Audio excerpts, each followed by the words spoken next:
Scrolling through the deck list of the Milwaukee Regional Championship, I immediately stopped on the Eevee and Flareon icon. Piloted by Ian Robb, there was a Terabox Eeveelutions deck that made top cut at a tournament with over 1,500 players. I was not expecting to see an Eeveelutions Terabox deck in the top cut of a regional tournament, but here is the list. It does run the 2-2 line of the Flareon and Sylveon EX, both extremely powerful cards if played correctly. We'll go down the list here, starting with the 4 Hoot Hoot and Noctowl. This is what makes this deck work. You're able to get all of your one-of tech cards like Kieran, Briar, Brock Scouting, Terra Orb, whatever you need to set up your Sylveon and Flareon to start disrupting your opponent and dealing massive damage. There's only 3 Eevees in this deck. We have the Boosted Evolution Eevee, the 70 HP Eevee with Colorful Friends Attack, and the Eevee EX that is able to be evolved into the Sylveon and Flareon.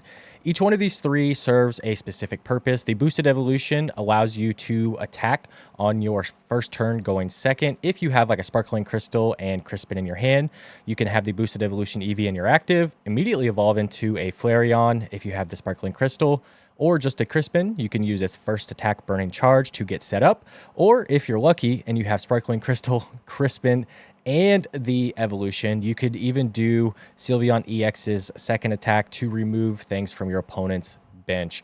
The Colorful Friends Eevee, 70 HP, does help a little bit with Dragapult. Its attack allows you to search for 3 Pokemon of different types, reveal them, and put them into your hand. This is an amazing, amazing attack whenever you're Badoo locked, for instance.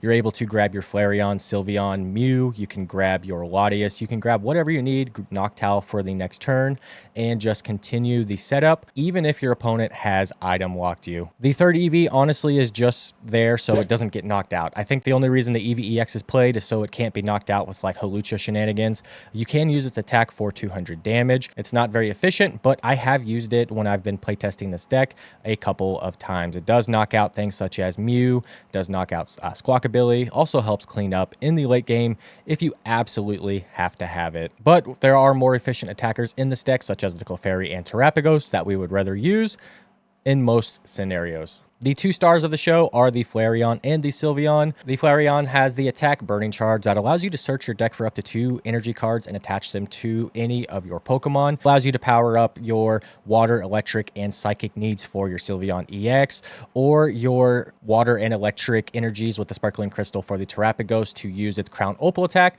so your opponent can't damage you with basic Pokemon. The big 280 damage attack that Flareon has is extremely powerful into most matchups. One-hit KOs most things in the format. The only thing it doesn't really take care of is an Archaludon with 300 HP.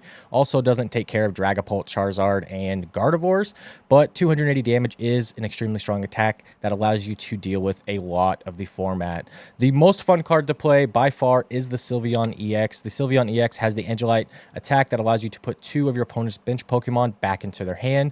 The reason why this deck was so successful, in my opinion, is because the meta call was just so good by Ian Robb. He knew he was going to be playing a lot of Gardevoir and Dragapult at the Milwaukee Regional, and if you're able to put 2 Dracloak, 2 Gardevoir, just any of the support Pokemon, or even the fully evolved Pokemon, put the Dragapult and the Gardevoir EX back into your opponent's deck, they're just not really able to recover once you do that. It's extremely fun to play. It's really not that fun to play against. You normally use most of your setup cards in the first couple of turns, and then you just expect to have those Pokemon on your bench or in your active spot, and with this Angelite attack, your opponent removes those cards from play, and then you're out of setup cards like Buddy Buddy Poffin, Nest Ball, Ultra Ball, and it's really, really hard to get those cards back into play, especially with Stage 2 Pokemon.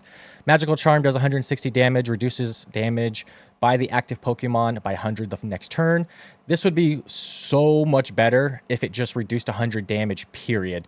The problem with this attack is if you knock out your opponent, say you knock out like a Dreepy, and your opponent comes back and follows up with like a Blood Moon or Saluna, it's doing 240 damage and does not get that damage reduction. It has to be the Pokemon you attacked that turn. So if you attack a Dragapult and you don't knock it out, and that Dragapult attacks you back, it's only going to be doing 100 damage. So it does allow you to take 2-hit KOs on your opponent, whereas they will really, really struggle to be able to knock you out in 1 hit with that same Pokemon. unless they switch it around, but it's really hard to do that because they're not going to have a lot of Pokemon in play because of the Angelite attack. Sylveon and Flareon are just a really good 1-2 punch, remove Pokemon from play, stall out turns with the Magical Charm attack, and just deal huge damage with the 280 damage attack Flareon has, and then set up with the Burning Charge attack to use all of these crazy energy cost attacks that this deck has. 2 Fan Rotoms, obviously you have to have Fan Rotom to play Hoot Hoot. Noctowl allows you to find your Eevees, just super broken card. The Assault Landing attack comes in clutch so many times. If you want to be able to attack into like a Mimikyu, or if you want to be able to attack into really anything that walls out EX Pokemon, Fan Rotom is one of your better cards to do that. It can also help you set up 2-hit KOs. You do the 70 damage into Gardevoir or Dragapult, then you follow up with the Flareon EX attack, and you're taking knockouts with a 1-prize Pokemon instead of 2 2-prize Pokemon. Eevee EX, we've already talked about. Pheasantipity, Mew, just the best support cards in the game. Pheasantipity is probably the best card in the entire format right now. Mew EX is a good free pivot option. Genome hacking allows you to get around things such as Cornerstone Ogerpon. Also allows you to get around Mimikyu. It's overall really good attack. Genome hacking, you don't use it too often, but whenever you do use it, it normally ends up winning you the game. Restart allows you to draw up to 3 cards. Deck can get kind of clunky. It also really kind of struggles with Iono. So having the Mew EX restart to get you 3 cards, and then Pheasantipity for another 3 cards allows you to start most turns with a 6-card hand or more. Latias EX allows for free retreat in the early game, allows you to use boosted evolution in the early game. Just really good to have free pivot options. The Flareon and Sylveon can't use the Latias ability, but it's still a very strong card to have for every other card in this deck. The Clefairy and the Terapagos, very strong attackers. If you get full benches, you could be doing, 300 plus damage with the Clefairy, and then the Terapagos, you could do 240 damage if your opponent does not knock out your Area 0 Underdepth. So we'll talk about Area 0 here in just a moment as well. Crispin is the card that makes this kind of whole deck go, allows you to attach an energy and then put one into your hand for a manual attachment. Use Sparkling Crystal, power up basically any one of your attackers in one turn. 2 Boss's Orders, just take out the optimal target. Iono, 2 Iono. Honestly, this is the one card that I wish there was more of. Using Iono into the current format just feels so strong. Even with Pheasantipity and Mew, sometimes Iono can win you a game by itself.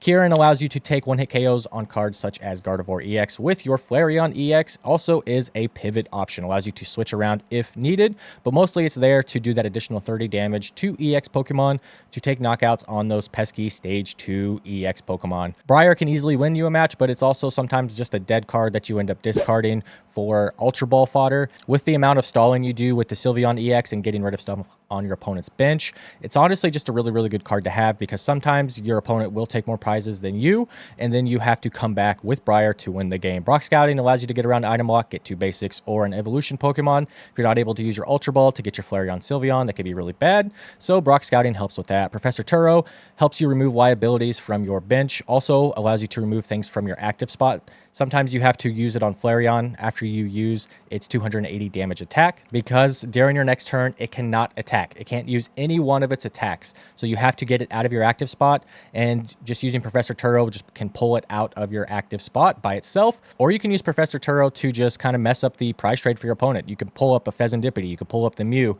can pull up Latias, Clefairy, any one of these cards that you don't want your opponent to take an easy 2-prize knockout on, and it can completely change the game. Professor Turo has way more uses than just pulling a Pokemon out of the active spot if you've been saw blocked. If you've been saw blocked, Professor Turo is nice to have, but it does more than just that. 4 Nest Ball, 4 Ultra Ball, 2 Buddy Puffin. I wish there was another Buddy Puffin. I would actually take the Buddy Puffin over the Ultra Ball just to kind of help get set up in the opening hand. Sometimes if you don't see like a Nest Ball Buddy Puffin on your first turn, you just kind of really struggle. You have to have Fan Rotom to set this deck up. 2 Night Stretcher, 1 Super Rod. Honestly, the Super Rod just doesn't seem super necessary.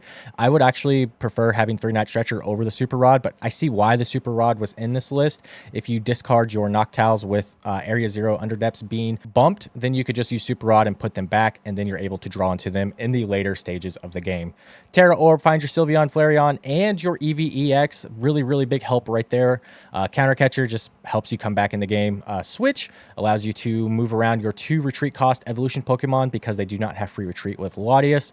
Sparkling Crystal reduces the energy cost by 1 for your 3 Terra Pokemon and your Terrapagos here. And the biggest thing I was honestly kind of like, why is it like this? 2 Area 0 Underdepths. The more I played with this deck, the more I realized that the Area 0 Underdepth wasn't really used for the Lily's Clefairy or Terrapagos damage. It was more to just kind of fix your bench. In the early game, you want to flood your board with your Hoothoot Noctowls and your Eevees. You want to be able to get a Terra Pokemon like Terrapagos into play. You could also use Boosted Evolution to get one of your Eeveelutions into play.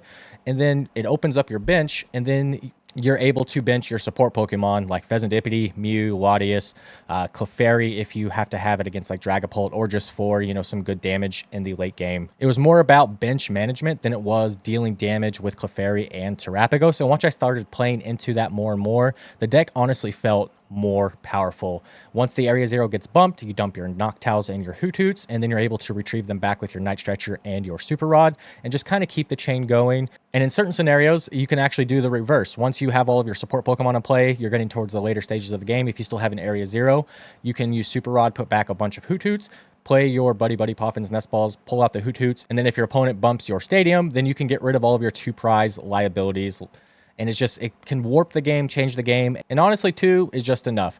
If you know you're going to be attacking with Clefairy or Terrapagos, just save them in your hand for the additional damage.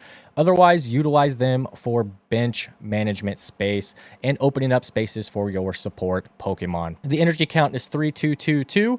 At first, I was like, how come there's not 3 Psychic Energy and 3 Water Energies? But your main attackers do use the Water Energies, and it's more of your backup attackers that use the Psychic Energies. So I understand why there's 3 Water Energies and 2 Psychic, but I could see this being reversed, being 3 Psychic, 2 Waters, for the same reason. The same amount of attackers for the Psychic and Water Energy if you're counting the Clefairy and the Latias. Terrapagos uses both, Mew uses both, Pheasantipede uses both, but then you have the Eevee, Sylveon, and Flareon all using the Water Energies, with those being your main attackers. The Water is just honestly the best. This deck was so much fun to play. It causes your opponents to sometimes just concede. If you get the Angelite on your first turn going second, I've had a lot of people just straight up concede the game, get rid of everything on their bench. They don't know what to do, so they just concede the match. Let me know what you guys think of this crazy Eeveelutions deck down in the comment. Make sure you check out this video right over here, and I'll see you in the next one.